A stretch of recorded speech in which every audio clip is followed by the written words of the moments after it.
ফাবাকা জায়েদ, জায়েদ হাউমাউ করে কেঁদে উঠলেন। অকাল ইয়া রাসূলুল্লাহ দাহুম, হুজুর আপনি তায়েফের লোকদেরকে বদদোয়া দেন, অভিশাপ করেন। নবী বললেন, রব্বুল আলামিন তায়েফের লোকের কোনো দোষ নাই, সব দোষ আমার। আমি বুঝাতে পারিনি, এই জন্য তারা বোঝেনি আমি কে, তারা চিনতে পারে নাই। যদি চিনতো তারা আমার সাথে এইভাবে খারাপ ব্যবহার করতো না। রব্বুল আলামিন আমি আশা করি তায়েফের আমাকে মেরেছে এই লোকগুলো যদি ঈমান নাও আনে, এদের পরে যারা আসবে তারা ঈমান আনবে। এখন আমার রক্তে তায়েফের পাহাড় এটাকে টকটকে লাল করেছে, এই জন্যে তুমি যে তাদেরকে ধ্বংস করে দাও, আগামী দিনে আমি মুসলমান পাবো কোথায়? জিবরাইল আইকে ইয়া রাসূলুল্লাহ দায়নি, হুজুর আমারে পারমিশন দেন। জিবরাইল মানুষের বেশে আসছে সেদিন, ইয়া রাসূলুল্লাহ দায়নি, হুজুর আমারে পারমিশন দেন। নবীজি কিরবা কয় তায়েফের একদিকের পাহাড়কে মূলার মতো টান দিয়ে উপড়াই ফেলবো, যারা আপনাকে পাথর মেরেছে, আপনার রক্ত ঝরিয়েছে, তাদের উপরে ধরাম করে ফেলে বাউয়া ব্যাঙের মতো চ্যাপ্টা করে দেব। নবী কয় ইয়া আখি জিবরাইল, আল্লাহ কি তোমারে পাঠাইছে? জিবরাইল, আল্লাহ কি তোমারে পাঠাইছে? জিবরাইল বলে না হুজুর, আল্লাহ পাঠায় নাই। কে আসছো কেন? কে আপনার এই অবস্থা দেখে আর সইতে পারলাম না। তখন আল্লাহকে বললাম, ইয়া রব, রব্বুল আলামিন, তোমার আখেরি নবী, শেষ নবী, সৈয়দুল আম্বিয়া, সরকারে দো আলম, আকায়ে দো জাহাঁ, তাজদারে মদিনা,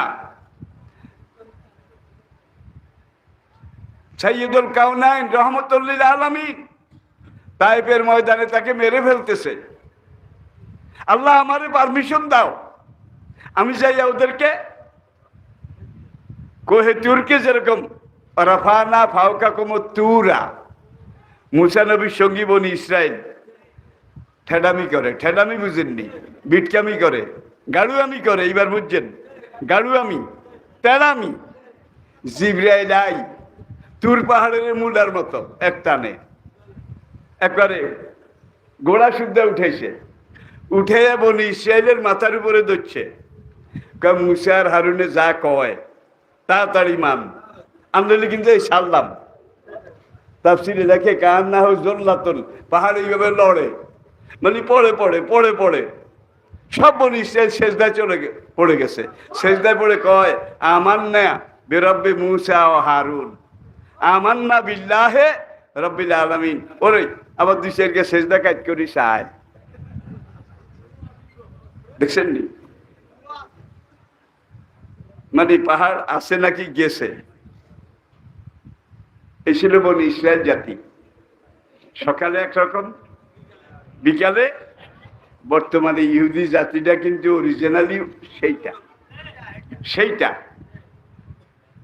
তা আসুন, আজকে শেষ দিন, আমাদের আজকের মূল অনুষ্ঠান দোয়া। একটা মাস আমরা কোরআন নিয়েছিলাম। এটা এমন এক মজলিস, যেই মজলিস থেকে আল্লাহ একজনকেও খালি হাত ফিরাবে না। মুনাজাতের আগে আমরা তওবা করব, আমাদের মুরব্বীদের কবর আমরা এখানে বসে জিয়ারত করব, কি? এরপরে আমরা মেহমানদেরকে নিয়ে, আপনাদেরকে নিয়ে দোয়া করব। আর এমন একটা দিন রমজানের, এমন একটা মজলিস কোরআনের, যেই কোরআনের মজলিস রমজানের মাস, আল্লাহ বলেন যে তোমরা শুধু আমার কাছে চাও, আমি দেওয়ার জন্য হাত বাড়িয়ে আসি। একজন লোককেও আল্লাহ খালি হাত ফিরাবেন না, আজকে একজনকেও খালি হাত ফিরাবেন না ইনশাআল্লাহ। সবাই বলি আলহামদুলিল্লাহ। এবারে আসুন আমরা একটু কোরআনের ভাষায় আবার ফিরে যাই। তাফসীরের মাধ্যমে আমরা যা আলোচনা করছিলাম, এর আগে আমরা রমজানের প্রথম থেকে আলোচনা করেছি আসহাবে কাহাফ, খেয়াল আছে তো? সেখানে আমরা কোরআনের ভাষায় জেনেছি যারা আল্লাহর জমিনে আল্লাহর দ্বীনের দাওয়াতি কাজ করেছে, যে কোনো যুগে আল্লাহর এই জমিনে আল্লাহর দ্বীনের দাওয়াতি কাজ, দিনের দাওয়াতি কাজ বুঝেননি? আল্লাহর আইন চাই, আর সৎলোক কিন্তু আল্লাহর আইনে কোরআনই সৎলোক বানায়। সৎলোক বোঝা আসমান থেকে পড়ে। সোনার বাংলা করতে হলে সোনার মানুষ চাই। সোনার মানুষ বানাইছে একমাত্র কোরআনে, আল্লাহর কসম। আর কেউ সোনার মানুষ বানাইতে পারে নাই। বঙ্গবন্ধু যেদিন বলেছিলেন সোনার মানুষ দরকার, বলেছিলেন ডাইনে চোর, বামে চোর, সামনে চোর, পিছনে চোর, কেউ তেলের খনি, কেউ সোনার খনি, কেউ হীরার খনি পেল, আর আমি পাইলাম চোরের খনি। কি বলছেন না তিনি? নেতা তাদেরকে বলে, অন্তত আমার দলে চোর আছে এইটা কইছে। আজকাল লোকগুলা চোর রইছে, খাইছে, শুইছে, কিন্তু লগে চোর আছে এইটা কয় না। কি আমি বলে বুঝাইতে পারি নাই? তাইলে এর হইল চোরের অভিভাবক, চোরের অভিভাবক। আসুন আসহাবে কাহাফ এই ঘটনার মাধ্যমে আমরা যে জিনিসটা শিখেছি, 7 জন যুবক, কয়জন? 7 জন সর্বোচ্চ। ওয়াকুলুনা সিত্তাতুন সাবাতুন সামানিয়ুহুম কালবুহুম, যুবকরা ছিল 7 জন, কুত্তা সহ। দেখছেন নি? ওদেরকে যতবার গনেছে কুত্তারেও ততবার গনেছে। এই জন্য সকল তাফসীরকারক একমত, হাসরের দিন একটা মাত্র কুত্তা বেহেশতে যাবে। কোন কুত্তা? এই 7 যুবক যে কুত্তাটা পালতো, তারা রাত বিরাতে মানুষের ঘরে গিয়ে গোপনে আন্ডারগ্রাউন্ড তাওহীদ রিসালাত আখিরাতের দাওয়াত দিত। এই কুত্তা তাদের লগে যাইত। মালিকেরা ঘরে গিয়ে চুপে চুপে তাওহীদ রিসালাতের দাওয়াত দিত। কুত্তা দুয়ারের বাইরে অপেক্ষা করতো শুয়ে শুয়ে। মনিবরা ইসলামের দাওয়াত দিয়ে বের হলে আবার মনিবদেরকে সঙ্গে নিয়ে মনিবের বাড়ি চলে যেত। ভাই, কুত্তা কি ইসলামী আন্দোলন বুঝে? তাওহীদ রিসালাত আখিরাত আন্দোলন বুঝে? কুত্তা বুঝে আমার মনিব। তাহলে একটা কুত্তা যদি তাওহীদ রিসালাত আখিরাতের কাজ যারা করেছে তাদেরকে পাহারা দিয়ে বেহেশতে যাইতে পারে, তাহলে আমরা আল্লাহর দিন তাওহীদ রিসালাতের পক্ষে কাজ করলে আল্লাহ বোধহয় আমাদেরকে বেহেশত দেবে না? বলেন, জান্নাত বোধহয় আমাদেরকে দেবে না? জান্নাত দেবে, বেহেশত দেবে। আল্লাহ পাক কবুল ও মঞ্জুর করে নিন, কবুল এবং মঞ্জুর করে নিন। প্রিয় ভাইয়েরা, এরপরে আমরা এসেছি মূসা এবং খেজের। মূসা এবং খেজের এই 2 জন। এখানে অনেকগুলা ঘটনা আছে, বলার সময় তাফসীর যারা শুনেছেন তাদের মনে আছে। সেখানে এসে আমরা দেখলাম উপর দিয়ে ঘটনা একরকম, ভিতরের ঘটনা আরেক রকম। তাহলে ভিতরের ঘটনাটা বুঝতে হইলে এলেম লাগে, খোদাই এলেম লাগে, এলমে লাদুন্নি লাগে। আল্লাহর পক্ষ থেকে বিশেষ এলেম না থাকলে সব ঘটনার উপর দিয়ে একরকম, ভিতরে কিন্তু আরেক রকম। এটার হাকিকত আমরা সেখানে পেয়েছি। এরপরে আমরা জুলকারনাইন, বাদশা জুলকারনাইন, এবং আমি আপনাদেরকে ভৌগোলিক অবস্থান এটা পুঙ্খানুপুঙ্খরূপে বলেছি। একদিকে কৃষ্ণ সাগর, আরেকদিকে কাস্পিয়ান সাগর। উত্তর দিকে ইউরোপের দিকে চলে যান, রাশিয়া বর্ডারের কাছে আমুদরিয়া, বেহেশতের নদীর একটা নদী আমুদরিয়া, আরেকটা ফোরাত, আরেকটা নীল। এগুলো বেহেশতের নদী, নবীজি হাদিসে বলেছেন। এখন সেখানে জুলকারনাইন, ইয়াজুজ মাজুজ, তারা যেন কিয়ামতের আগ পর্যন্ত বের হতে না পারে, এই জন্যে 2 পাহাড়ের মাঝখানে যে ফাঁকা জায়গাটা ছিল, এখানে লোহা তামা আগুন দিয়ে গলিয়ে সেখানে জমা করে দেওয়ালটা 110 মিটার উঁচু, 50 কিলোমিটার লম্বা, 50 কিলোমিটার এই পাহাড় আর ওই পাহাড়, 2 পাহাড়ের মাঝখান এই জায়গাটা তিনি দেওয়াল বাঁধিয়ে দিয়েছেন এবং বলেছেন, ফায়জা যা ওয়াদ রাব্বি জালাহু দাক্কা ওকানা ওয়াদু রাব্বি হাক্কা।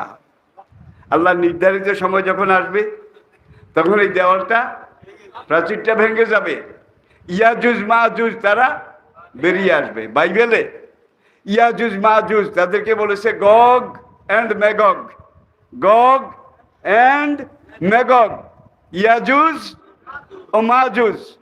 এটা আমরা সেখানে জেনেছি। এখন ইয়াজুজ মাজুজ কখন আসবে? ইমাম মাহাদি আসবেন, তার সাথে বাতিলের যুদ্ধ হবে, দজ্জালপন্থীদের যুদ্ধ হবে। 100 জন মুসলমানের মধ্যে, তার সৈন্যের মধ্যে 99 জন শহীদ হয়ে যাবে, মাত্র একজন। ভাই ওখানে গেলে কিন্তু মরা লাগবে, ওখানে গেলে কিন্তু শহীদ হওয়া লাগবে। যাইতে রাজি আছেন? রাজি আছেন? রাজি আছেন? রাজি আছেন? মরার জন্য রাজি আছেন? হাত নামান। নবীজি বলেছেন প্রতি 100 মধ্যে 90 জন তারা শাহাদাত বরণ করবেন। তারপরে মুসলমানরা ডরাইব কেন? ভাই যারা আছে তারা কিন্তু তৈরি হইতে আছে, তাদের ট্রেনিং হইতে আছে। তারা দুনিয়ার বিভিন্ন সুপার পাওয়ারের সাথে যুদ্ধ করে করে বাতি হয়ে গেছে। বাতি হয়, নোয়াখালী এলাকা বাতি হয়েছে। ইংরেজিতে বলে ম্যাচিউড, ম্যাচিউড, ম্যাচিউড। তারা পাকা হয়েছে। আর নবী হাদিসে যেখান যেখান থেকে আসবে, ইমাম মাহাদি সেনাবাহিনী খোরাসান থেকে, খোরাসান বর্তমান আফগানিস্তান, এরা ব্রিটিশের সাথে যুদ্ধ করেছে। কি বোধহয় ঠকে গেছে? এরা রাশিয়ার সাথে যুদ্ধ করেছে, বোধহয় ঠকে গেছে। পরিশেষে এরা আমেরিকার সাথে যুদ্ধ করেছে, ঠকে গেছে। 20 বছর যুদ্ধ করার পরে আমেরিকার রাত 3টার সময়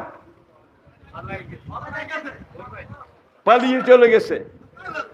এই কিছু পাগড়িওয়ালা, লম্বা জামাওয়ালা, দাড়িওয়ালা কয় কাঠমোল্লা, কাঠমোল্লা গো কাছে। তাইলে ইমাম মাহাদির সেনাবাহিনী এই কাঠমোল্লারাই হবে। রাজি আছেন তো?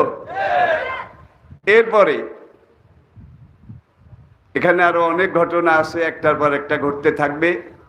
এবং একটা ঘটনা আছে, বর্তমান সিরিয়ার রাজধানী দামেস্ক, দামেস্কের পূর্ব দিকে একটা সেনা শহর হবে, ক্যান্টনমেন্ট সিটি, সেনা শহর। এইটা হবে ইমাম মাহাদির general headquarter, JHQ, general head quarter. এটা হবে তার প্রশাসনের মূল কেন্দ্র। ঠিক একই হাদিসে বলা হচ্ছে ইমাম মাহাদির একদল সৈন্য ভারতে যখন মুসলমানদের উপরে জুলুম জুলুম জুলুম, মুসলমানের রক্ত এইভাবে বহায় থাকবে, তখন সেখান থেকে একদল সৈন্য এসে ভারতের শাসকদেরকে লোহার শিকল দিয়ে বেঁধে সেই গৌতা ইমাম মাহাদির সেখানে নিয়ে যাওয়া হবে। ভারতের শাসকদেরকে নবী যখন হাদিসটা বলেন 1500 বছর আগে, তখন পাকিস্তানও খোরাসান ছিল। কি? তারপরে ইরানের বিশাল একটা অংশ খোরাসান ছিল। বর্তমান আফগানিস্তান তো আছে, আফগানিস্তানের সাথে লাগোয়া Uzbekistan, Kazakhstan, Turkmenistan, Bosnia, Chechnya, Russia পর্যন্ত এই বিরাট উত্তর এশিয়ার এই বিশাল বেল্ট, এটার নাম তখনকার খোরাসান। খোরাসান থেকে প্রথম বাহিনী আসবে, ইরান থেকে আসবে, সিরিয়া থেকে আসবে, ইয়ামন থেকে। নবী যেখান থেকে আসবে বলছে, সব জায়গায় কিন্তু যুদ্ধ চলতেছে। সিরিয়া আজকে 12 বছর পার হয়ে 13 বছর। তাহলে বোঝা যায় যাদেরকে দিয়ে আল্লাহ এই ঘটনা ঘটাইবে তাদেরকে ফিল্ডে ট্রেনিং দিতেছে, শক্ত করতেছে, ঠিক কিনা বলেন? এবং ভারতের শাসকদেরকে লোহার শিকল দিয়ে বেঁধে, ভারতের শাসকদেরকে। তাহলে ভারত তো এখন 3 ভাগ হয়েছে, ভারত, পাকিস্তান, বাংলাদেশ। কি আমি বুঝাইতে পারি নাই? নবী যে 1500 বছর আগে ভারত বলছে, সেই ভারত এখন 3 ভাগ হয়েছে, ভারত, পাকিস্তান, বাংলাদেশ, এবং 10টার মতো ভাগ হবে। তাইলে দক্ষিণ পূর্ব কোণে 7টা প্রদেশ আছে, 7 সিস্টার্স। তারা সবাই আলাদা হওয়ার জন্যে কাম শুরু করছে, কি তৈরি আছে, কাম শুরু করছে। এরপরে আসেন একেবারে কাশ্মীর সীমানা পর্যন্ত 3 ভাগ হয়েছে, আরো জানি কত ভাগ হয়। ভারতের শাসকদেরকে লোহার শিকল দিয়ে বেঁধে গৌতা ইমাম মাহাদির জেনারেল হেডকোয়ার্টারে নিয়ে যাওয়া হবে, এবং ইমাম মাহাদি 9 বছর পুরা পৃথিবীতে ইসলামী খেলাফতের আমিরুল মোমিনিন। আর ইমাম মাহাদির একবারে শেষ সময়, 9 বছর পুরা হওয়ার একবারে মুখামুখি সময়, হায়ানজালু ঈসা ইবনে মরিয়ম আলা মসজিদে দামেস্ক। এই সময় মরিয়মের বেটা ঈসা আলাইহিস সালাম দামেস্কের পূর্ব দিকে ওই গৌতা মসজিদের সাদা গম্বুজের উপরে নেমে আসবেন। ওই একুল সোল্লাতন এমন এক সময় তিনি গম্বুজের উপরে নামবেন 4র্থ আসমান থেকে। কোন আসমানে আছে সেখান থেকে নামবে 2 জন ফেরেশতার কাঁধে ভর দিয়ে, সাদা গম্বুজের উপরে নামাই দিয়ে ফেরেশতা চলে যাবে। ঈসা আলাইহিস সালাম চিৎকার দেবেন, সোল্লাতন, সিঁড়ি আনো। দেখছেন নি বেটার কাম। 4র্থ আসমান থেকে মসজিদের গম্বুজে নামলো, সিঁড়ি লাগে নাই। এবার গম্বুজের উপরে নেমে আটকে গেছে। এখন চিৎকার করে ডাকে, সোল্লাতন, সিঁড়ি আনো। মুফাসসিরিনে কেরাম কি সুন্দর তাফসীর। আর দুনিয়া দারা ইকতিসাবিন ও মেহানিন। 4র্থ আসমান থেকে মসজিদের গম্বুজের উপরে নেমেছে। এটা দুনিয়াবি ব্যবস্থা নয়, কোন ফায়াকুনের ব্যবস্থায়। সেখানে সিঁড়িটি লাগে নাও, ফেরেশতারা গম্বুজের উপরে চলে গেছে। এইবার নামতে হইলে দুনিয়ার ব্যবস্থা, যার জন্য মানুষেরা নিয়ে সিঁড়ি পেতে দেবে, তিনি সিঁড়ি বেয়ে নামবেন। মাথায় বাবড়ি চুল হবে, চাপ দাড়ি হবে, চুল দাড়ি থেকে পানি টপ করে পড়তে থাকবে। একটা ধূসর রঙের চাদর গায়ে হবে জড়ানো, আরেকটা চাদর পরনে হবে। দেখলে মনে হবে তিনি এই মাত্র বোধহয় গোসলখানা থেকে গোসল করে এসেছেন। তিনি মসজিদে ঢুকবেন, তখন মুসল্লিদের কেউ একামত শেষ হয়ে যাবে ফজরের। বলবে, হাজা ঈসা ইবনে মারিয়াম, হাজা, এই যে মরিয়মের বেটা ঈসা আসছে। ইমাম মাহাদি ইমামের জায়গায় থাকবে, তিনি তাড়াতাড়ি পিছে চলে আসবেন, কারণ তিনি ইমাম। আর উনি একজন নবী হিসাবে আল্লাহ তাকে আসমানে হেফাজত করেছেন, তিনি সেখানে জিন্দা আছেন। এখন ঈসা আলাইহিস সালাম তখন বলবেন যে না, আপনাকে ইমাম বানিয়ে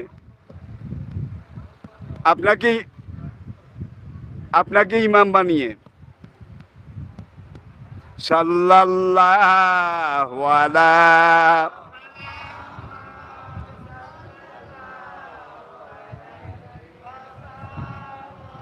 সাল্লাল্লাহু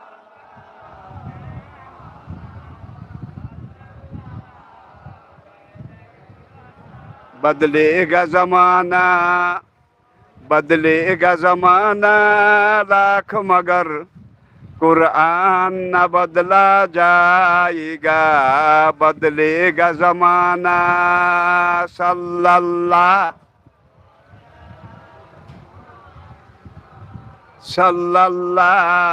अलैहि सल्लल्लाहु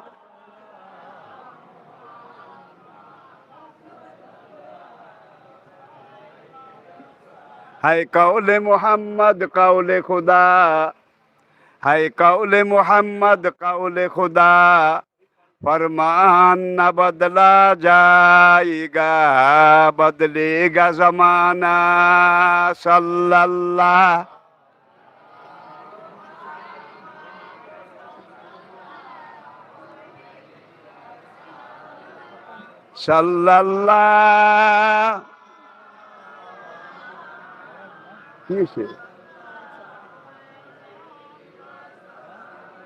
बदलेगा जमाना